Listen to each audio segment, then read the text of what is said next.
नमस्कार दोस्तों, आप देख रहे हैं दुनिया भर की राजनीति। आशा करता हूँ कि आप सब अच्छे होंगे। विधानसभा चुनावों का बिगुल महाराष्ट्र और झारखंड के लिए बज चुका है।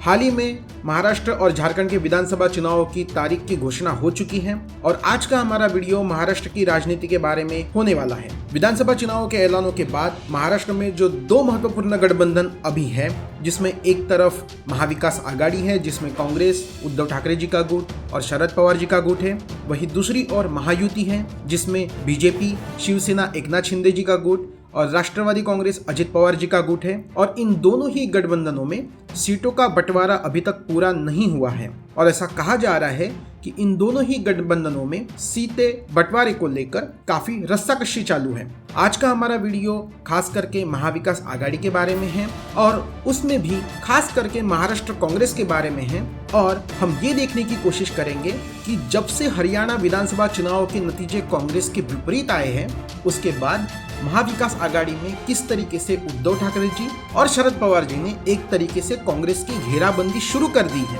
और कांग्रेस को वो हमेशा अपने दबाव में रखने की कोशिश कर रहे हैं। और ऐसा मैं क्यों कह रहा हूँ, तो उसके लिए हाल ही में दो बड़े घटनाक्रम महाराष्ट्र की राजनीति में हुए हैं जो मैं आपको अभी इस वीडियो में बताऊंगा। लेकिन वीडियो में आगे बढ़ने से पहले दोस्तों, हमारा चैनल काफी नया है। अगर आप हमारे चैनल पर नए आए हुए हैं तो मैं आपसे अनुरोध करूंगा कि कृपया करके चैनल को सब्सक्राइब करिए, वीडियो को लाइक करिए, ज़्यादा से ज़्यादा शेयर करिए और आपके जो भी सुझाव है वो कृपया करके आप हमें कमेंट बॉक्स में डाल सकते हैं, हम उसको ज़रूर पढ़ेंगे। धन्यवाद दोस्तों। तो चलिए अब वीडियो की तरफ आगे बढ़ते हैं। तो सबसे पहली घटना का जिसका मैं जिक्र करना चाहूंगा वह है शरद पवार जी के बारे में। हाल ही में शरद पवार जी एक विधानसभा क्षेत्र में सभा कर रहे थे, अपनी पार्टी कार्यकर्ताओं को वो संबोधित कर रहे थे और उस वक्त उन्होंने यह कह दिया कि उनके अभी की जो प्रदेश पार्टी अध्यक्ष है जयंत पाटिल जी, उन्हें आगे महाराष्ट्र को संभालने की जिम्मेदारी को उठाना है। मतलब एक तरीके से उन्होंने सीएम पद के दावेदार के रूप में उनको अपनी पार्टी से पेश कर दिया है। कुछ ही दिन पहले इसी तरीके का कुछ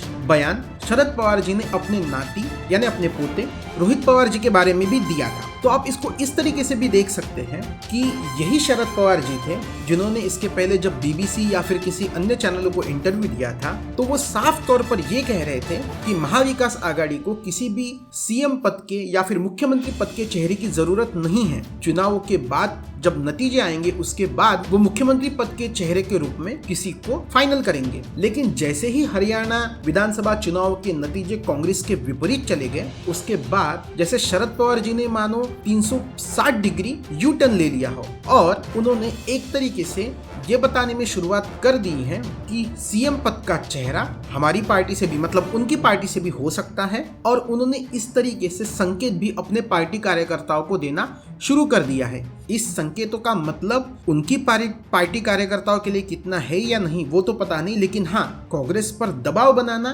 जरूर इसके पीछे का एक मकसद है। अब मैं दूसरी घटना का जिक्र करना चाहता हूँ और ये दूसरी घटना है महाविकास आघाड़ी के सीट बंटवारे को लेकर। हाल ही में मराठी मीडिया में एक न्यूज बाहर आई जिसमें मुंबई के 36 विधानसभा क्षेत्रों के बारे में बात कही गई थी और इन 36 विधानसभा क्षेत्रों में से सबसे ज्यादा सीटें उद्धव ठाकरे जी के गुट को मिली है।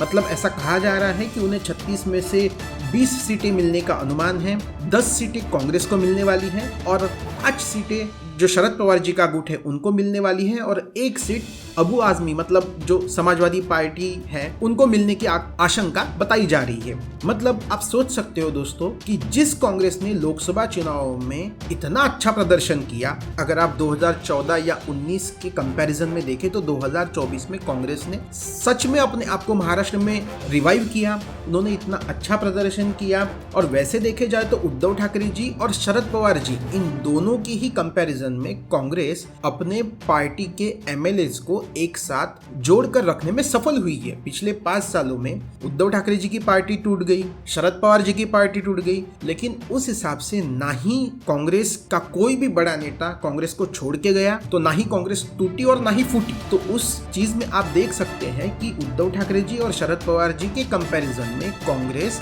जरूर ऑथेंटिकेट है। कम से कम कांग्रेस में ये तो है कि उनके जो विधायक जो 2019 में थे वो आज भी उनके साथ जुड़े हुए हैं। तो ऐसा होने के बावजूद भी किस तरीके से कांग्रेस को उद्धव ठाकरे जी या फिर शरद पवार जी एक तरीके से सीट शेयरिंग में उनकी अवहेलना कर रहे हैं। और ये भी सच बात है कि उद्धव ठाकरे जी को जो भी मुस्लिम वोट मिला है वो भी कांग्रेस की वजह से ही मिला हुआ है। कांग्रेस का वोट एक तरीके से उद्धव ठाकरे जी के पक्ष में ट्रांसफर हुआ।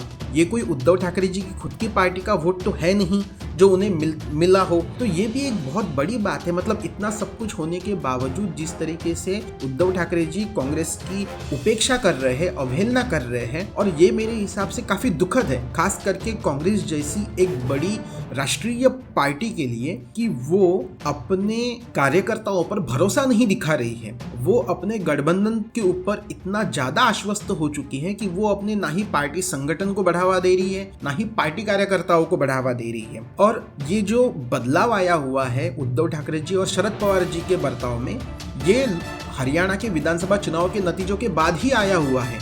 उन दोनों ने भी बाद में ही अपने गियर को शिफ्ट किया हुआ है और कांग्रेस को दबाव में लाने की कोशिश की है। तो ये दोनों घटनाओं से मुझे ऐसा लगता है कि उद्धव ठाकरे जी और शरद पवार जी कांग्रेस को एक तरीके से ज़्यादा दबाव में लाना चाहते हैं। और ये कांग्रेस के लिए काफ़ी शर्म की बात है कि इतनी बड़ी, इतनी पुरानी और इतनी ताकतवर पार्टी होने के बावजूद, और खास करके आप उस प्रदेश में चुनाव लड़ने जा रहे हो जहां पर आपने काफ़ी अच्छा परफॉर्म किया हुआ है, लेकिन वहां पर भी अपने पार्टी संगठन को आप भरोसे में बिना लिए, या फिर अपने पार्टी संगठन के ऊपर आप भरोसा नहीं दिखा रहे हो, और आप भरोसा दिखा रहे हो उन गठबंधन के सहयोगियों पर जिसका कोई भरोसा नहीं है। वो शायद से आज आपके साथ है, कल वो फिर से चले भी जाए। तो मुझे ऐसा लगता है कांग्रेस को ये तय कर लेना चाहिए कि क्या वो गठबंधन के दबाव में आकर खुद का बलिदान देना चाहती हैं, या फिर अपने पार्टी संगठन को मजबूत करके एक बार गठबंधन को त्याग कर देना चाहती है। क्योंकि जब तक कांग्रेस खुद का पार्टी संगठन अच्छे से नहीं करेगी,